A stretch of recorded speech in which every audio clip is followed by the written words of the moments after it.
What's going on, everyone? Last week I put up my Pacific Drive gameplay preview and I asked you all to send me any lingering questions you had. There were a bunch of great submissions, stuff I missed or didn't talk about much before, so thanks for asking, and now I'm gonna start answering. First, the story and a general overview of the game. Fresh Pineapple asked, "It good?" The short answer, yes, it's very good. The atmosphere is incredible. The customization and upgrade systems, addicting. The story is intriguing, and the performance was great too. However, this is a survival crafting game on wheels. There is a lot of looting and inventory management, so the game might not appeal to everyone, just keep that in mind. One of you summed up the gameplay loop very nicely. Find a garage, repair your car, hit the road and explore, find materials, find teleporter, warp back to your garage, repeat.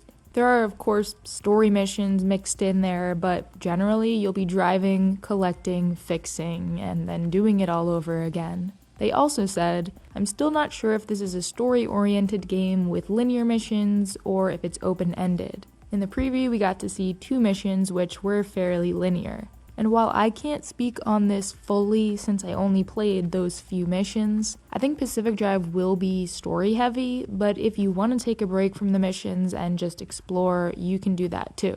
The missions I played were kind of linear, like get to this spot, pick up this resource, craft this, but you can do a lot of goofing around in between. As for the game length, Blake, the community manager over at Ironwood Studios, has said in the game's Discord server that the main campaign is around 15 hours straight through, but there are also optional side missions, supply runs, and more that you can get easily sidetracked with. And 100% completion runs should be around 40 hours if you're into that kind of stuff. Alex asked about disabling some of the UI or possibly moving it into the car itself. I didn't see any UI options in the settings, but a lot of the UI is actually already in the car, like your fuel gauge, damage to different parts of the vehicle, etc. You can also collapse your quest log to help clear up some of that clutter. But unfortunately, at least in this preview, you can't hide things like your health or the item hotbar. I also didn't see the ability to hide subtitles, so there can be a lot going on at once text-wise. I'm hoping they'll add more options to the full release, and I'm sure they would if enough people ask about it. And then some more settings stuff. There's a wonderful amount of accessibility and difficulty modifiers, stuff to help alleviate motion sickness, brighter nights, which I should probably use because I sit right next to a window, realism settings, and full key remapping, just to name a few. However, some of these settings will disable your ability to get certain achievements if you care about that. These are all the difficulty modifiers though, and not the accessibility features. Another cool little thing in the menu is that each save file shows how many miles you've driven and what condition your car is in, which is kind of fun. Scared O'Clock wanted to know all about the audio in Pacific Drive. I'm no expert, but I think it sounds great. So I said in a comment that there was no radio, but I actually just completely missed it the first time around. It's right up here and you can use it to skip through to your favorite songs or turn it off completely. Same thing for the jukebox in your garage. As for the dialogue conversations, or transmissions as they're called, since you can't actually talk back to anybody, the ones related to the main quest will start playing automatically. Others will give you an incoming transmission prompt that you can choose to ignore if you want. And then outside of music and dialogue, there are lots of weird, sometimes concerning sounds when you're out driving. So take a listen, or feel free to skip to the next section. The driver can make their own decision. I'm not forcing them to do anything. For all I care, they can lay down and wait until the instability takes them.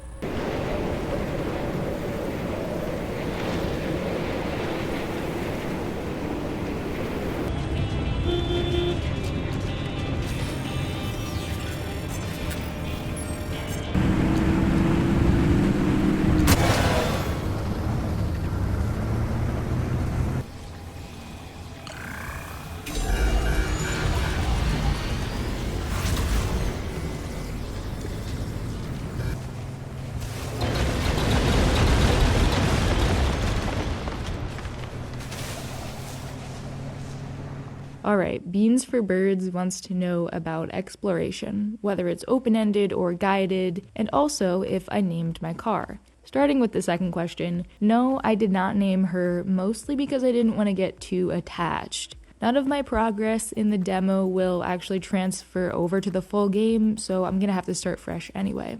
And then exploration is very open-ended during most parts. You'll generally get vague tasks like investigate the zone and scan some different anomalies, which could unfold in about 1,000 different ways, as I'm sure you could imagine. But there is more guided stuff the game doesn't want you to miss, like pick this up and put it here, so there are markers for that. I actually didn't see any markers in the zone, just in your garage, because when you're out driving you'll be using your map, and all the points of interest are diegetic to help keep you more immersed. Trevor asked about the different structures off the road and also about map randomization. So yes, there are lots of abandoned buildings. The main ones like trailers, houses, and gas stations are labeled on the map, and all of these are randomized with each run, but the maps, like the actual terrain and roads you're driving on, are fixed. Each junction on the map is handcrafted, and if you go to one place multiple times, you might enter and exit at a different point, but the loot and buildings will be randomized.